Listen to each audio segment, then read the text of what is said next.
বলছি শওকত সাহেব ওই দিনকে রেজ্জাক খানের ডেড বডির সামনে গিয়ে দাঁড়িয়েছিল 10 তারিখ রাত্রে। Right side, left side, front side, back সাইডে যারা দাঁড়িয়েছিল শওকত সাহেবকে ঘিরে, তাদের মধ্যে অনেকে খুনি হতে পারে যদি সঠিক তদন্ত হয়। ক্যানিং কি আলাদা দেশ যদি উনি ঘোষণা করে দেন যে আলাদা দেশ ক্যানিং, এই আর ভাঙড়টা ওনার জন্য প্রয়োজন বোধ হবে না। ভাঙড়ের চিরুনি তল্লাশি হোক, ক্যানিং পূর্বের চিরুনি তল্লাশি হোক, সেন্ট্রাল ফোর্স, স্টেট ফোর্স দিয়ে ওষুধ। আমি তো ভাঙড়ের বিধায়ক হিসাবে ভাঙড়ের মানুষের আমি শান্তি চাই। আর যারা খুন করতে বলেছে তারা এখন অ্যারেস্ট হয়নি। আমি যতটুকু পড়েছি এই ধরনের কোনো জায়গায় বলা নাই কেউ খুন করলে তার জায়গা কেড়ে নিতে হবে। তাহলে নতুন করে পশ্চিমবাংলার মধ্যে ক্যানিং কি আলাদা দেশ যদি উনি ঘোষণা করে দেন যে আলাদা দেশ ক্যানিং, এই আর ভাঙড়টা ওনার জন্য এখন যদি দায়িত্ব পেয়েছে, ভাঙড়কে হয়তো আলাদা দেশ আগামী দিনে ঘোষণা করবে। তাই ক্যানিং এর আলাদা সংবিধান, ক্যানিং এর আলাদা আইপিসি সিআরপিসির পরিবর্তে যে এখন বিএনএস করেছে, বিএনএসএস করেছে, আলাদা করেছে। তাহলে ওনার যেটা আইনের বই আছেন তো ওনার কাছে তাহলে আইনের বই এই ধরনের যদি উনি করে রাখেন সেটা উনি বলুক। তবে এই ধরনের যদি করে থাকেন উনি দেশের দিকে ছাড়া আর কিছু হতে পারেন না। শেষ প্রশ্ন করবো, আমরা দেখতে পাচ্ছি রেজ্জাকটা খুলে বেশ কয়েকজন গ্রেপ্তার হয়েছে, 60 জন মতো। তারপর থেকে ভাঙড়ে তৃণমূলের শীর্ষ নেতৃত্ব আত্মগোপন করেছেন আমরা দেখতে পাচ্ছি। তাদেরকে সচরাচর দেখা যাচ্ছে না আগের মতো, তারা আগে যেভাবে বাক্য বিনিময় করতো সেগুলো আর দেখা পাওয়া যাচ্ছে।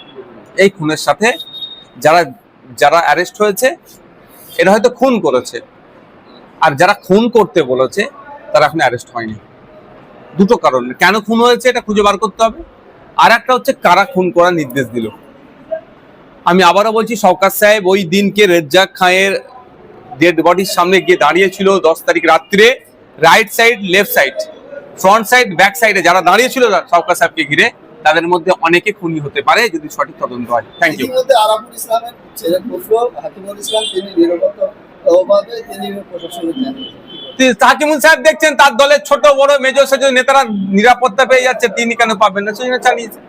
তবে যদি ওনার উপরে আক্রমণ হওয়ার কোনো সম্ভাবনা থাকে, প্রশাসনের অবশ্যই আশা করব তিনি এসবি টেসবি আইবি যারা ডিআইবি আছে তারা দেখবেন থ্রেট কতটা আছে, নিরাপত্তা রক্ষী দেবে। তবে একটা কথা বলি, নিরাপত্তা রক্ষী দিয়ে সমস্যার সমাধান হয় না। কত নিরাপত্তা রক্ষী দেবে, কজনকে দেবে?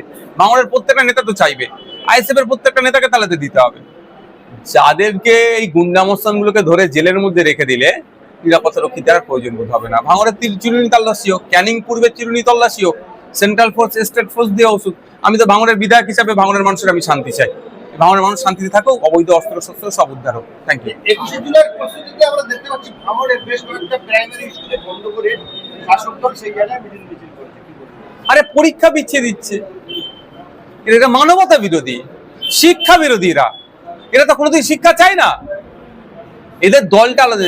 1993 সালের ঘটনা, তখন তৃণমূল কংগ্রেস বলে কোনো দল ছিল না, আর এখন বলছে তাদের সহিত। মানে এইটাই তো সব থেকে বড় অসত্য কথা। আর একটা কথা আমি বলতে পারি যে 21 জুলাইয়ের কমিশনের রিপোর্ট পাবলিশ করা হোক, এই দাবিটা তৃণমূলের বন্ধুদেরকে বলবো উত্থাপন করা হোক। কারণ সেই সময় মমতা ব্যানার্জি মহাশয়ের উপরে যে প্রাণঘাতী হামলা চালিয়েছিল, উনি প্রাণে মরে হয়তো নাও বাঁচতে পারতেন।